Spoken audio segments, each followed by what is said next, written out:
O sol se punha em um crepúsculo dourado sobre o Rio de Janeiro, tingindo o céu com tons de laranja e rosa, enquanto as ondas do mar lambiam as areias de Copacabana ao longe.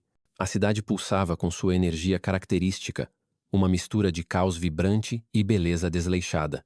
No coração desse cenário, um ônibus municipal, com a pintura descascada e as janelas embaçadas pela poeira do dia, avançava lentamente pelas ruas estreitas do centro. O motor roncava em um ritmo irregular, como se carregasse o peso de incontáveis jornadas. Dentro, o ar era quente e pesado, impregnado com o cheiro de suor, perfume barato e o leve aroma de pastel frito vindo de alguma sacola esquecida. Os passageiros, um mosaico da vida carioca, ocupavam os assentos gastos, trabalhadores exaustos voltando para casa, estudantes com mochilas pesadas, uma mãe ninando um bebê inquieto, um homem de terno fingindo ler mensagens no celular. O zumbido das conversas abafadas se misturava ao som do rádio do motorista, que tocava um samba suave, quase inaudível, ecoando como um lembrete da alma da cidade. Era um dia comum, uma viagem rotineira, mas algo estava prestes a mudar o curso daquela noite. Entre o fluxo de passageiros que subiram na parada da Praça Tiradentes, um homem se destacava, embora ninguém percebesse de imediato. Ele usava uma calça de moletom cinza, uma camiseta preta simples e um boné de aba reta puxado para baixo, cobrindo parcialmente o rosto. Nos pés, tênis esportivos gastos, do tipo que se vê em qualquer esquina do Rio.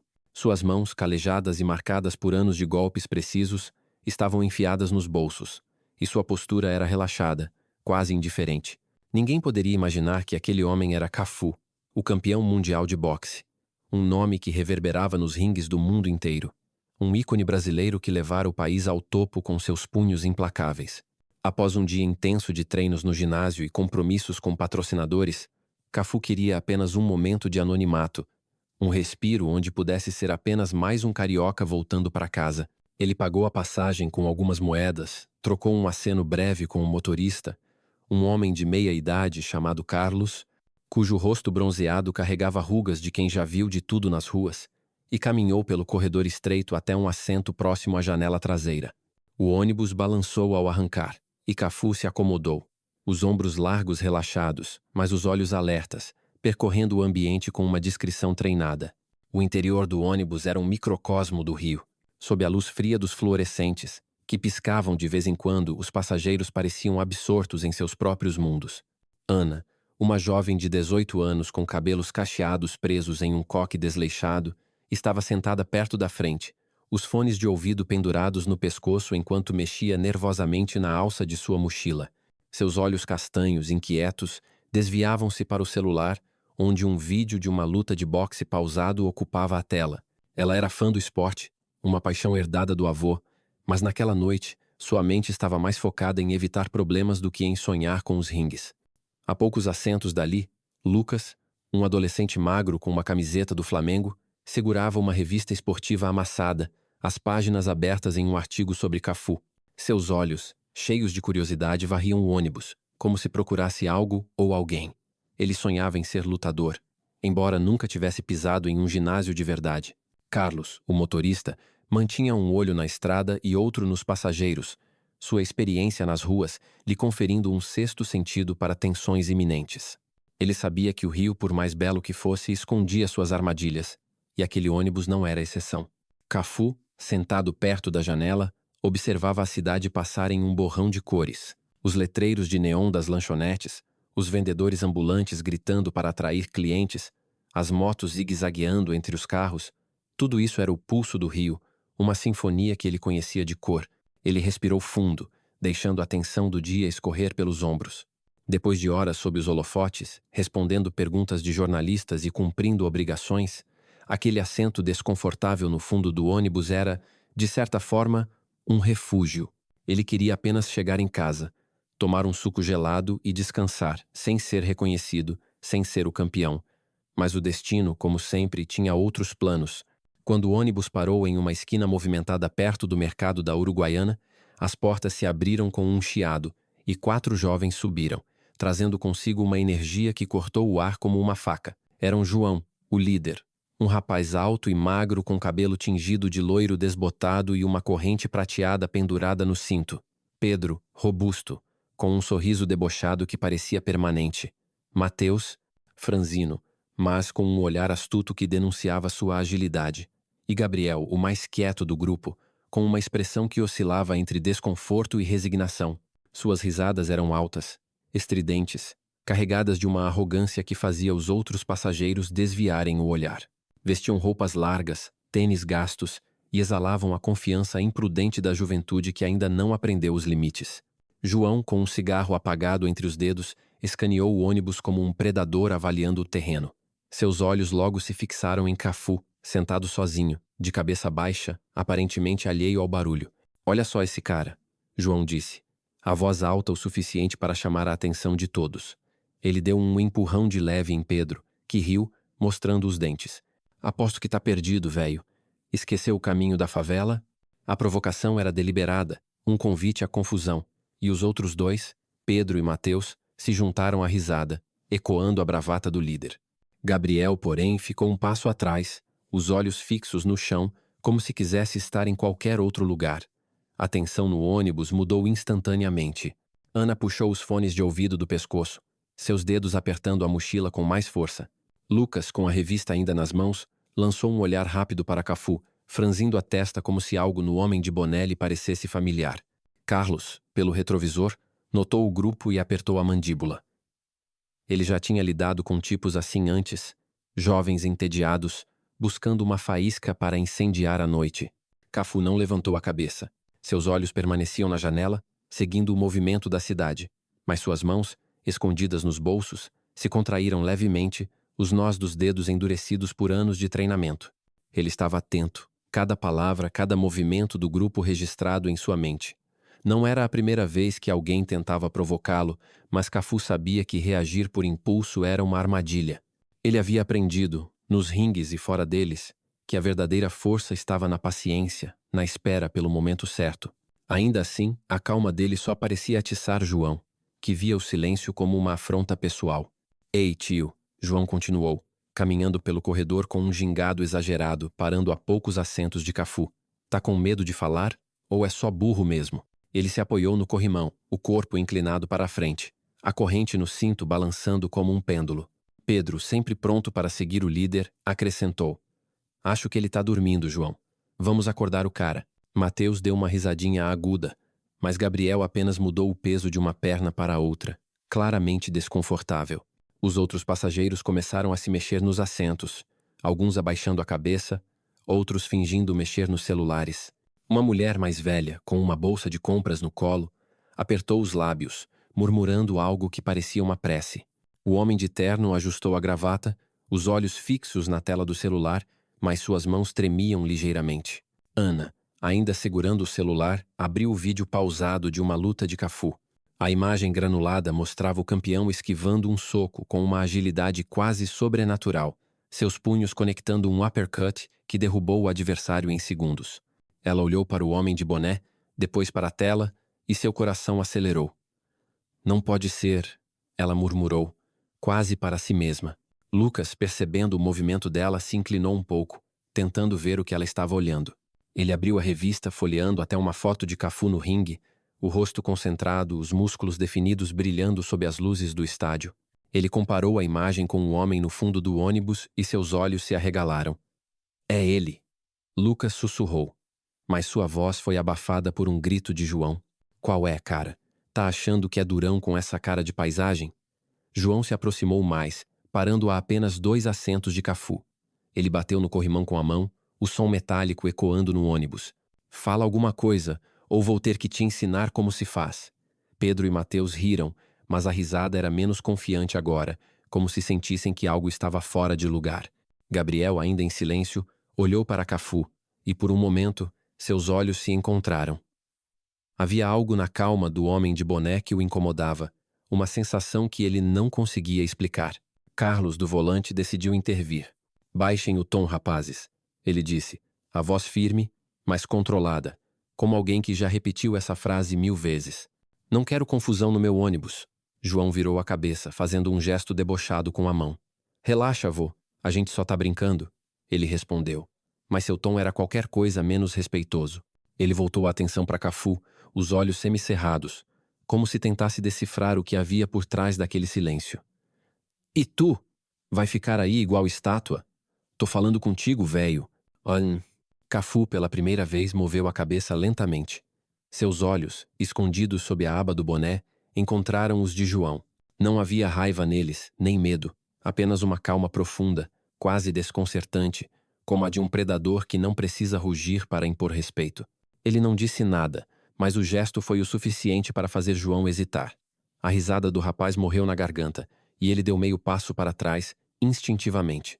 Pedro, percebendo a hesitação do líder, tentou recuperar o controle. O que foi, João? O cara te assustou com essa cara de sono? Ele riu, mas a risada soou forçada, ecoando no silêncio tenso do ônibus. Os passageiros estavam agora completamente atentos, embora tentassem disfarçar. Ana, com o celular ainda na mão, pausou o vídeo, os dedos trêmulos. Ela queria dizer algo, mas o medo a segurava. Lucas, por outro lado, não conseguia tirar os olhos de Cafu. Ele segurava a revista com tanta força que as páginas começaram a amassar. É ele, eu sei que é, ele murmurou, baixo o suficiente para que só Ana ouvisse. Ela olhou para ele, depois para Cafu e balançou a cabeça, incerta. Você tá louco, Lucas? Como assim o Cafu tá num ônibus desses? Mas antes que Lucas pudesse responder, João deu um passo à frente, recuperando a confiança. Tá bem, cara durão, ele disse, a voz carregada de sarcasmo. Se tu não fala, talvez precise de uma ajudinha para soltar a língua. Ele estendeu a mão, como se fosse tocar o ombro de Cafu, mas parou a poucos centímetros, como se uma barreira invisível o tivesse detido. Cafu, ainda sentado, levantou os olhos mais uma vez. Sua expressão não mudou, mas suas mãos, agora descansando sobre os joelhos, se abriram ligeiramente, os músculos dos antebraços tensos, prontos para agir se necessário. Você não quer fazer isso, Cafu disse finalmente a voz baixa, com um sotaque carioca suave, mas carregada de uma autoridade que fez o ar parecer mais pesado. As palavras não eram uma ameaça, mas uma advertência, pronunciadas com a certeza de alguém que já enfrentou desafios muito maiores do que um grupo de jovens provocadores. O ônibus inteiro pareceu prender a respiração. Ana deixou o celular escorregar um pouco nas mãos, os olhos arregalados. Lucas apertou a revista contra o peito, o coração batendo forte. Carlos, pelo retrovisor, ajustou o ângulo para manter João na linha de visão. A mãe com o bebê parou de ninar, o homem de terno levantou os olhos do celular e até a mulher mais velha, que até então parecia alheia, virou a cabeça para olhar. João riu, mas a risada era nervosa, um som que traía sua insegurança. Olha só, o cara fala, ele disse, tentando manter a fachada. E aí o que tu vai fazer, hein? Tô te chamando pra brincadeira. Ele deu um passo mais perto, mas havia uma hesitação em seus movimentos, como se uma parte dele soubesse que estava pisando em terreno perigoso. Pedro e Mateus se aproximaram, flanqueando o líder. Mas Gabriel ficou onde estava, os olhos fixos no chão, as mãos apertadas uma contra a outra. A tensão no ônibus era palpável, como o calor antes de uma tempestade. Os passageiros, antes desconectados, agora compartilhavam o mesmo sentimento de expectativa, uma mistura de medo e curiosidade. Ana, ainda segurando o celular, tocou a tela para reiniciar o vídeo, como se quisesse confirmar suas suspeitas. Lucas, incapaz de se conter, sussurrou para ela. Eu te disse, é o Cafu. Olha o jeito dele. Olha como ele tá calmo. Ana balançou a cabeça, mas seus olhos voltaram para Cafu, e ela começou a acreditar. Cafu, por sua vez, permanecia imóvel, mas sua presença parecia crescer, como se o espaço ao seu redor se curvasse sob o peso de sua calma. Ele não precisava levantar a voz, não precisava se mover. Sua história, escrita em cicatrizes invisíveis e vitórias conquistadas com suor, falava por ele. João, sentindo que estava perdendo o controle, decidiu dobrar a aposta. Tá bem, velho, ele disse, a voz mais alta agora, quase gritando. Se tu é tão macho assim, levanta daí e mostra o que sabe fazer. Mas Cafu não se moveu. Ele apenas inclinou a cabeça ligeiramente, como se estivesse avaliando João não como uma ameaça, mas como alguém que ainda tinha muito a aprender. Última chance, Cafu disse. A voz tão calma que parecia deslocada naquele ambiente carregado. Senta, respira e deixa isso pra lá. As palavras eram simples, mas carregavam um peso que fez João engolir em seco. Pedro, sempre o mais impulsivo, abriu a boca para dizer algo, mas um olhar de Cafu o fez recuar. O ônibus virou uma esquina, o movimento brusco fazendo João se segurar no corrimão. Os passageiros se entreolharam, alguns com alívio, outros com apreensão.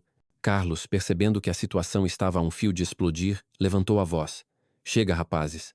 Sentem ou desçam na próxima parada. Sua voz era um trovão contido, mas João apenas riu. Um som vazio que não enganava ninguém.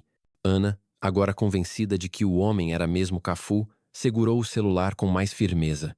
Ela queria fazer algo, dizer algo, mas o medo a mantinha colada ao assento. Lucas, por outro lado, estava quase explodindo de excitação. Ele queria gritar, contar a todos que o campeão mundial de boxe estava ali, mas sabia que isso poderia piorar as coisas. A mulher mais velha começou a mexer em sua bolsa como se procurasse algo para se distrair. O homem de terno, finalmente abandonando a fachada de indiferença, olhou diretamente para Cafu, como se tentasse entender o que fazia aquele homem tão calmo diante de tamanha provocação. João, sentindo os olhares dos passageiros e a pressão de seus amigos, decidiu que não podia recuar. Ele se inclinou mais perto de Cafu, o rosto a poucos centímetros do boné do campeão. Tá com medo, é? Porque se não tá, é melhor mostrar agora. Ou vou te fazer levantar na marra. Sua voz tremia no final, traída pela insegurança que ele tentava esconder. Pedro bateu no ombro de João, incentivando-o. Mas Mateus parecia menos convencido, e Gabriel, agora visivelmente nervoso, sussurrou algo que ninguém ouviu. Cafu levantou os olhos mais uma vez, e dessa vez havia um brilho neles, não de raiva, mas de resolução. Ele não precisava provar nada, mas também não era homem de fugir de um desafio. Você está escolhendo o caminho errado, garoto, ele disse, a voz tão firme que parecia ecoar nas paredes metálicas do ônibus. E eu não quero te ver cair por causa disso. O silêncio que se seguiu foi ensurdecedor. Ana deixou o celular escorregar para o colo, os olhos arregalados. Lucas segurava a revista como se fosse um amuleto. Carlos apertou o volante, pronto para parar o ônibus se necessário. João, pela primeira vez, parecia sem palavras, sua bravata desmoronando sob o peso da presença de Cafu. O ônibus continuou sua jornada pelas ruas iluminadas do Rio, mas dentro daquele espaço confinado, o tempo parecia ter parado, cada segundo carregado com a promessa de algo que ninguém, nem mesmo Cafu, podia prever. As luzes de neon do Rio de Janeiro piscavam como estrelas artificiais, refletindo nas janelas empoeiradas do ônibus que seguia seu trajeto pelas ruas agora mais silenciosas da cidade. O crepúsculo havia dado lugar à noite, e o calor abafado do dia se transformava em uma brisa fresca que entrava pelas frestas das janelas abertas. Dentro do veículo, o ar estava carregado com uma energia nova, uma mistura de alívio, reverência e expectativa. O confronto inicial com os 4 valentões, João, Pedro, Mateus e Gabriel, havia deixado uma marca indelével, e todos os olhares convergiam para o homem de boné e moletom sentado no fundo do ônibus. Ele não era mais apenas um passageiro anônimo. Sua presença, agora inegável, dominava o espaço como uma força silenciosa. Cafu, o campeão mundial de boxe, permanecia calmo, os olhos fixos na janela, mas sua postura, firme e controlada, parecia absorver a tensão que antes sufocava o ambiente. O que havia começado como uma provocação desajeitada dos jovens estava prestes a se transformar em algo muito maior, uma lição que ecoaria além das paredes metálicas daquele ônibus. João, ainda de pé no corredor, tentava manter a fachada de valentão, mas sua confiança havia rachado. A advertência de Cafu, dita com uma calma que cortava como uma lâmina, o deixara sem resposta. Seus amigos, Pedro, Mateus e Gabriel, também hesitavam, suas risadas estridentes agora reduzidas a murmúrios incertos. Pedro, o mais impulsivo do grupo, deu um passo à frente, como se quisesse reacender a briga. Qual é, velho? Tá achando que é quem para falar assim com a gente? Sua voz era alta, mas tremia no final, traída pela insegurança. Ele estendeu a mão, como se fosse empurrar Cafu, mas antes que pudesse tocar o ombro do campeão, algo aconteceu. Cafu, com uma fluidez que parecia desafiar o tempo, inclinou-se ligeiramente para o lado, sua mão esquerda capturando o pulso de Pedro em um movimento tão rápido que ninguém viu como começou. Não houve força bruta, apenas um giro sutil que desequilibrou Pedro, fazendo-o tropeçar e cair sentado no assento ao lado. Atônito, o ônibus explodiu em suspiros abafados, os passageiros arregalando os olhos diante da demonstração de controle. Ana, a jovem que segurava o celular com um vídeo de Cafu pausado, deixou o aparelho escorregar para o colo, a boca entreaberta. É ele, é o Cafu, ela exclamou, incapaz de se conter. Ela levantou o telefone, o vídeo agora rodando, mostrando Cafu no ringue, esquivando golpes com uma agilidade felina e conectando um jab que derrubou seu oponente. A tela iluminou seu rosto, e ela virou o celular para que Lucas, o garoto com a revista esportiva, pudesse ver. Lucas, que já suspeitava da identidade do homem, bateu na revista com entusiasmo. Eu sabia. É o Cafu, cara, o campeão mundial. Sua voz ecoou no ônibus, e os outros passageiros, antes temerosos, começaram a se inclinar para a frente, esticando o pescoço para observar o homem de moletom. Até a mãe com o bebê, que até então ninava a criança em silêncio, levantou os olhos, sua expressão misturando curiosidade e admiração. João, ainda de pé, tentou rir, mas o som saiu fraco como um balão esvaziando. Cafu, tá de brincadeira, né?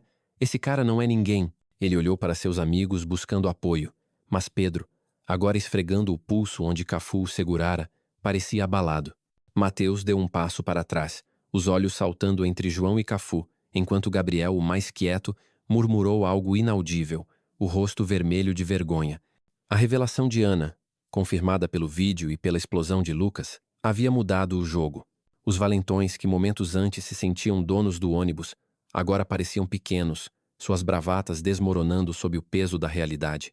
Carlos, o motorista, parou o ônibus em um sinal vermelho, aproveitando para virar-se no assento. Seus olhos, cansados mas atentos, fixaram-se em Cafu pelo retrovisor. Ele já tinha visto muitas confusões em seus anos de estrada, mas aquela situação era diferente. O homem de boné não era apenas um passageiro qualquer. Sua calma, sua precisão, sugeriam uma força que ia além do físico. Tá na hora de parar com isso, rapazes, Carlos disse. A voz firme, mas com um toque de paciência, como um pai repreendendo filhos rebeldes. Sentem ou desçam. Não vou repetir. João lançou um olhar desafiador para o motorista, mas sua atenção voltou rapidamente para Cafu, que agora se levantava lentamente do assento. A figura de Cafu, compacta mas poderosa, parecia preencher o corredor. Ele não levantou os punhos, não fez gestos ameaçadores. Sua presença, no entanto, era suficiente para silenciar o ônibus. Ele tirou o boné por um momento, revelando o rosto marcado por anos de lutas, cicatrizes sutis ao redor dos olhos, a mandíbula definida, o olhar que parecia enxergar além das aparências. Vocês querem briga? Ele perguntou, a voz baixa, mas com um tom que ressoava em cada canto do veículo. Eu não luto por diversão, e não vou lutar com vocês porque isso não prova nada. Ele fez uma pausa, deixando as palavras pairarem no ar. Mas se continuarem assim, vão encontrar alguém que não vai parar para conversar. As palavras de Cafu eram como um soco bem colocado, precisas, diretas, devastadoras. João abriu a boca para responder, mas nada saiu. Pedro, ainda sentado, baixou a cabeça, enquanto Mateus desviou o olhar, claramente desconfortável. Gabriel, o único que parecia genuinamente arrependido, levantou os olhos para Cafu. A gente não sabia quem você era, ele murmurou, a voz quase inaudível. Cafu balançou a cabeça lentamente. Não é sobre quem eu sou, ele disse. É sobre quem vocês escolhem ser. Vocês têm força, dá para ver. Mas estão usando ela do jeito errado. O silêncio que se seguiu era diferente do anterior. Não era mais o silêncio do medo, mas o de reflexão. Ana, ainda segurando o celular, sentiu um nó na garganta. As palavras de Cafu ecoavam algo que ela carregava dentro de si, o desejo de ser mais corajosa, de enfrentar os medos que a prendiam. Ela olhou para o vídeo na tela, vendo Cafu celebrar uma vitória, e percebeu que ele não era apenas um lutador. Ele era alguém que usava sua força para algo maior. Lucas, com a revista amassada nas mãos, sorriu, os olhos brilhando de admiração. Você é o cara, Cafu, ele sussurrou, mais para si mesmo do que para os outros. Os passageiros, que até então eram meros espectadores, começaram a se conectar de uma forma inesperada. A mulher com o bebê, cujo nome era Clara, relaxou os ombros, como se as palavras de Cafu tivessem aliviado um peso que ela carregava. O homem de terno, chamado Eduardo, guardou o celular no bolso, seus olhos fixos em Cafu com uma mistura de respeito e vergonha. Ele pensava em todas as vezes que havia evitado confrontos por covardia, e agora via um homem que enfrentava a situação com dignidade. Até a senhora mais velha, Dona Rosa, que segurava sua bolsa de compras com força, murmurou algo sobre seu neto, um jovem que já tinha se metido em encrencas parecidas com as dos valentões. Ana, tomada por uma coragem que não sabia que tinha, levantou-se do assento. Ele tá certo, ela disse, a voz tremendo, mas clara o suficiente para ser ouvida. Ela olhou para João e seus amigos, que agora pareciam menores, quase frágeis. Eu sempre tenho medo de caras como vocês. Sempre baixo a cabeça quando passo por vocês na rua. Mas não precisa ser assim. Vocês podem ser melhores. Sua voz falhou no final, e ela se sentou rapidamente, as bochechas vermelhas, surpresa com sua própria ousadia. Lucas, incentivado por Ana, levantou a revista. O Cafu é campeão porque ele luta por algo maior. Não só por ele mesmo. Vocês podiam tentar isso, sabe? As palavras dos dois jovens, embora simples, atingiram o grupo de valentões como uma onda. Gabriel, que já estava visivelmente abalado, olhou para Cafu com algo próximo à gratidão. Desculpa, cara, ele disse, mais alto dessa vez ignorando o olhar de reprovação de João. A gente não devia ter começado isso. João, sentindo o controle escapar, tentou recuperar o terreno. Tá, já chega de sermão, ele disse, a voz carregada de frustração. Vamos embora. Isso aqui tá uma palhaçada. Ele se virou para as portas, mas antes que pudesse dar um passo, a voz de Cafu o deteve. Uma última coisa. Cafu disse, ainda de pé, sua presença preenchendo o ônibus como uma sombra imponente. Na próxima vez que pensarem em arrumar confusão, lembrem disso. Vocês nunca sabem quem está na frente de vocês. E nunca sabem o que essa pessoa carrega. Ele não levantou a voz, não fez gestos dramáticos, mas suas palavras eram como um peso que se assentava sobre todos. João congelou, de costas para Cafu, os ombros tensos. Por um momento, parecia que ele ia retrucar, mas então balançou a cabeça e desceu do ônibus, seguido por Pedro, Mateus e Gabriel. As portas se fecharam com um chiado e o veículo arrancou, deixando os valentões na calçada, suas figuras diminuindo na escuridão. O alívio no ônibus era palpável. Os passageiros soltaram suspiros coletivos, alguns trocando olhares de cumplicidade. Carlos, limpando o suor da testa, soltou uma risadinha. Nunca pensei que ia ter um campeão mundial no meu ônibus, ele disse, alto o suficiente para Cafu ouvir. Você lidou com isso melhor do que qualquer um que já vi. Cafu apenas acenou com a cabeça, um leve sorriso nos lábios. Só queria chegar em casa, ele respondeu, a voz suave, quase brincalhona. Mas o impacto do que havia acontecido não terminava ali. Ana, ainda segurando o celular, virou-se para Lucas. Ele é tão incrível assim mesmo? Ela perguntou, apontando para Cafu. Lucas sorriu de orelha a orelha. Melhor que isso. Ele nocauteou metade dos caras da categoria dele e nunca perdeu a humildade. Ana assentiu, seu medo inicial agora transformado em uma admiração silenciosa. Clara, a mãe com o bebê, olhou para Cafu com gratidão. Ela pensava no futuro de seu filho, prometendo a si mesma criá-lo com os valores que aquele homem representava. Eduardo, o homem de terno, decidiu que ligaria para um velho amigo com quem havia brigado, inspirado pela coragem que viu em Cafu. Dona Rosa, a senhora mais velha, começou a contar uma história sobre seu neto, que havia deixado o crime após um encontro com um estranho que lhe deu uma chance. Enquanto o ônibus seguia para a próxima parada, os passageiros começaram a conversar entre si, suas vozes suaves, mas cheias de vida. Ana, inspirada por sua própria coragem, confessou a Lucas que sonhava em ser jornalista esportiva, escrevendo sobre lutadores como Cafu.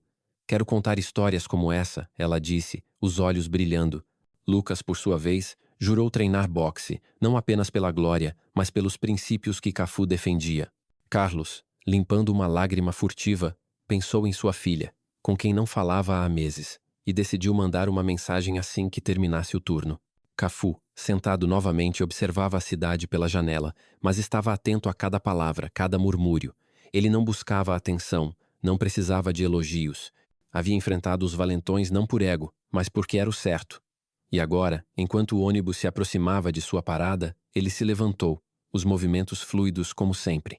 Antes de descer, ele virou-se para os passageiros, seus olhos encontrando cada rosto. Sejam bons uns com os outros, ele disse, a voz simples, mas carregada de uma autoridade gentil. Vocês nunca sabem o que alguém passou nem o que podem aprender com essa pessoa. Com isso ele desceu, as portas se fechando atrás dele, sua figura desaparecendo na noite carioca. Na calçada onde os valentões haviam ficado, João, Pedro, Mateus e Gabriel permaneciam em silêncio, o peso da noite caindo sobre eles. João chutou uma pedra, o rosto uma mistura de vergonha e raiva. Fomos idiotas, ele murmurou. Gabriel assentiu, olhando para o chão. Mas ele não precisava nos deixar ir tão fácil. Por que fez isso? Pedro, esfregando o pulso, deu de ombros. Talvez ele viu algo na gente que a gente não vê. Mateus, que havia sido o mais quieto, falou pela primeira vez. Eu não quero mais fazer isso. Quero ser alguém que as pessoas respeitem, não temam. Os outros olharam para ele, surpresos. Mas João, após um longo silêncio, assentiu. É, eu também. Oh. De volta ao ônibus, os passageiros continuaram a compartilhar histórias, cada um levando um pedaço da lição de Cafu. Clara falou sobre seu irmão, que havia mudado de vida após uma conversa com um estranho. Eduardo admitiu, em voz baixa, que sempre teve medo de valentões, mas agora queria ser mais corajoso. Ana e Lucas planejavam como perseguir seus sonhos, inspirados pelo homem que transformara uma noite comum em algo extraordinário. O ônibus, agora quase vazio, seguia seu caminho. Mas o que havia acontecido ali não seria esquecido. A história de Cafu. O campeão que escolheu palavras em vez de punhos se espalharia, pessoa por pessoa, como uma onda que promete mudar não apenas uma noite, mas a própria alma do rio.